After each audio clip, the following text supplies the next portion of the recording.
Bonjour, aujourd'hui au départ de la Trinité-sur-Mer, nous sommes à bord d'un bateau de 10,50 m environ, du Four 34.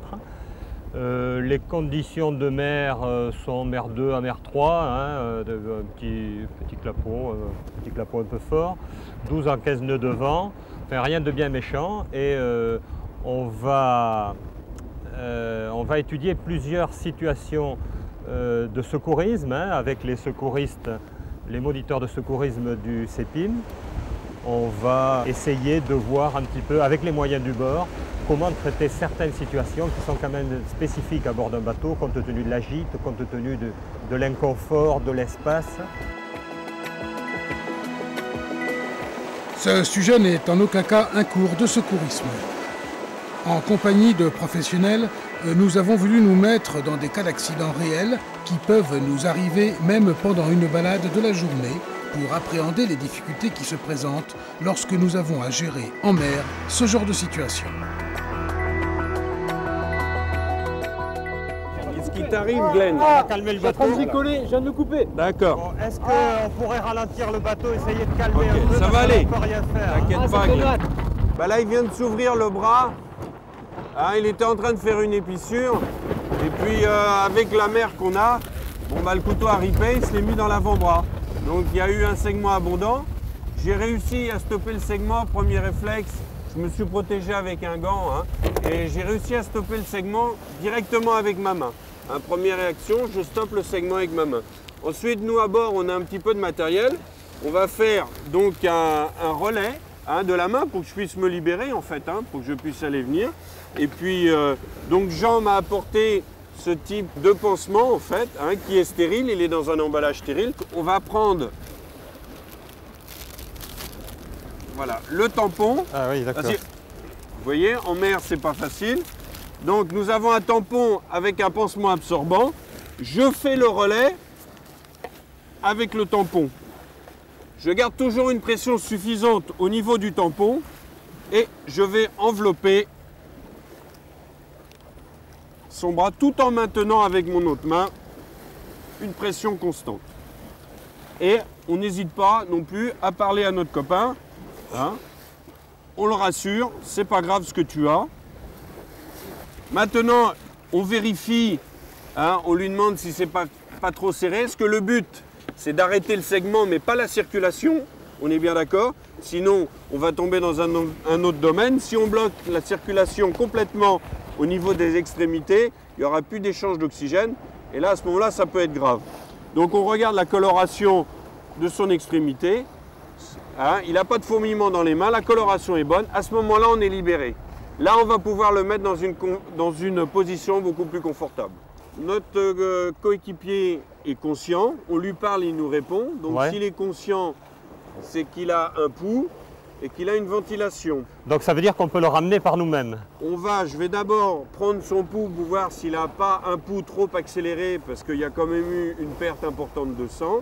Je peux prendre un pouls carotidien au niveau de la carotide et je vais prendre un pouls sur 1 minute. Donc on sait que le nombre de pulsations sur 1 minute pour un adulte est entre 50 et 80. Tu vas passer ton bras autour de mon cou. Voilà. Alors, Jean, arrivant à le porter, il est bien de laisser légèrement en position haute l'extrémité de son membre. D'accord? Voilà, viens par là. Là.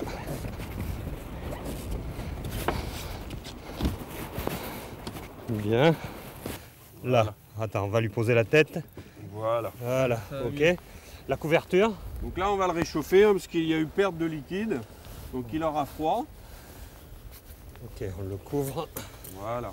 Comment tu vas, Glenn? Ah, ça va mieux. Là. Voilà. Donc là, on l'a bien mis en sécurité. Et vu qu'on vient de le manœuvrer, on vient de le bouger, on peut reprendre son pouls et sa ventilation. Donc on a vu tout à l'heure qu'un pouls normal chez un adulte était entre 50 et 80. Au-delà de 100, on considère que le pouls est accéléré. Donc c'est qu'il y a quelque part, il y a une souffrance au niveau de la circulation. Dans cette hypothèse, il faut d'une part prévenir les secours et en même temps faire une surveillance accrue. D'accord? Et éventuellement, si on a donc un poids accéléré, on pourra relever légèrement les membres inférieurs. Mais à ce moment-là, méfiance, hein, parce que dès qu'on aura relevé les membres inférieurs, il ne faudra plus les rabaisser. Ils seront rabaissés qu'en milieu médical. On va appeler le cross, on va prévenir le cross de notre situation. Ici, Cadoudal. J'appelle le cross sur 16. Oui, Cadoudal du cross, je vous reçois 5 sur 5. Oui, 5 sur 5 également. Est-ce que vous pouvez me donner un canal de dégagement? J'ai un blessé à bord. Cadoudal du cross, on passe 13, 1 et 3. Cadoudal du cross, me recevez-vous?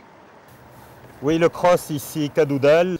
Nous avons un blessé à bord, un saignement important suite à blessure avec un engin tranchant. Nous faisons route vers Port-Aliguin. Pour des raisons de navigation, de facilité de navigation et de vitesse de ralliement. Je vous passe un diagnostic.